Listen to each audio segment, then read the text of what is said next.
Hi, this is David Summerfleck.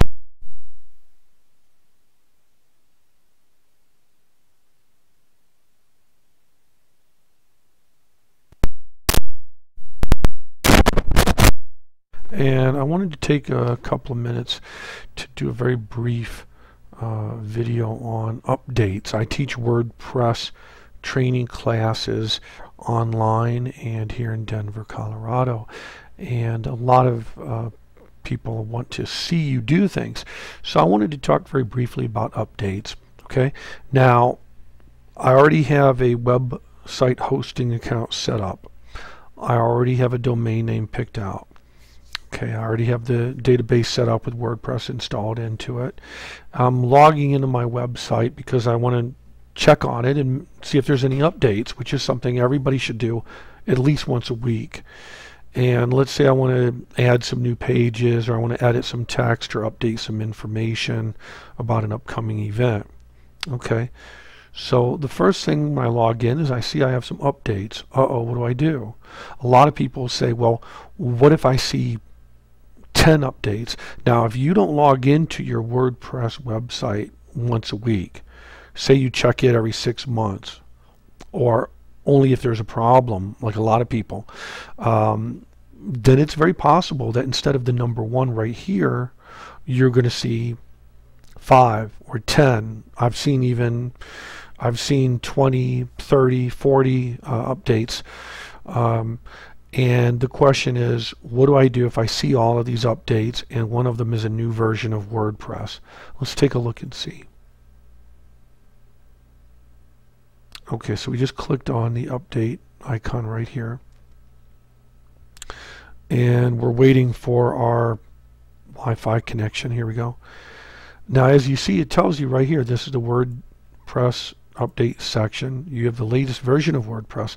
Now, if you have more than one update, or if you have one of those updates may be that there's a new version of WordPress. Well, that's fine.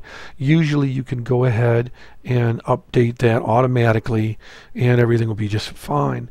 Sometimes if you have a lot of plugins, you could have a plugin that conflicts with the new WordPress update. What does that mean? Well, basically what that means is that whenever you have a plugin, okay, here are the plugins. Let's take a look at them. Whenever you have a plugin, basically think of a plugin as a separate program that enables you to do something different that you could not do otherwise. So it's sort of like having an app for your iPhone. You have an Android or an iPhone of some kind, you get an app that you can download and it will let you do something that you couldn't do before. So that's basically what a plugin is for WordPress. Okay, so sometimes if you have a plugin with the coding that'll conflict with the new version of WordPress, it does happen from time to time.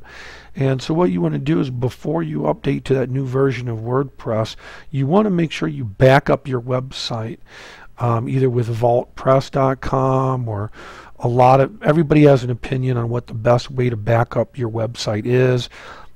And I think everybody's entitled to an informed opinion, but for people who are not technically adept at WordPress or not WordPress developers, I think you have to tell the complete picture whether they want the information or not.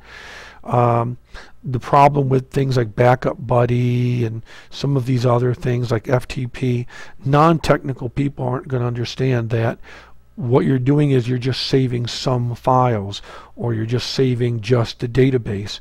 You're not saving everything at one time, so it's not like you can click a button and everything's going to reappear the way it was before. It doesn't work like that. So the only backup option that I know of that works like that is vaultpress.com, where you download it, and if something were to happen to your website and the new WordPress update were to conflict with one of your plugins, then you would just go to vaultpress.com, log in, click the red button and just say, look, make it the way it was an hour ago, and it would do that.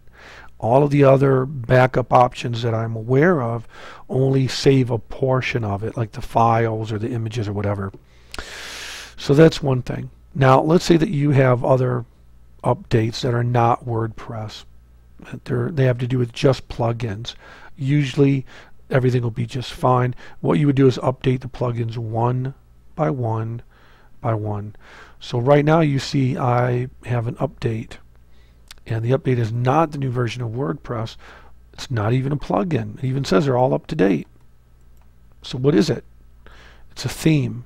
The following themes have a new version available, and this is 2010, which I think is by default the theme or template that WordPress gives you when you install the database, and it's good for almost all purposes. So it says that it wants to update it, so we're going to go ahead and update it, and we're going to see what happens.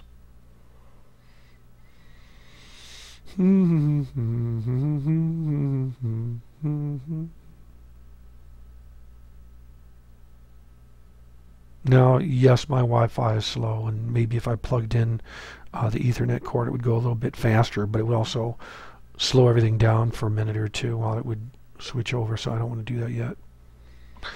Okay, so we see the update themes white screen, and hopefully that'll come around in another minute or two before I grow more gray hair.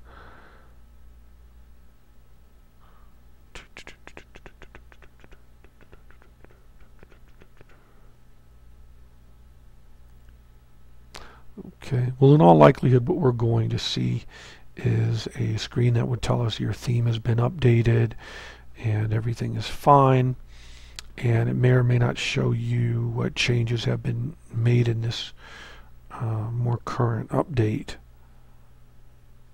Okay, let's see. So it says the 2010 theme has been updated successfully. Show the details. Let's see, what are the details? Okay, that doesn't really tell us very much. So let's return to the themes page.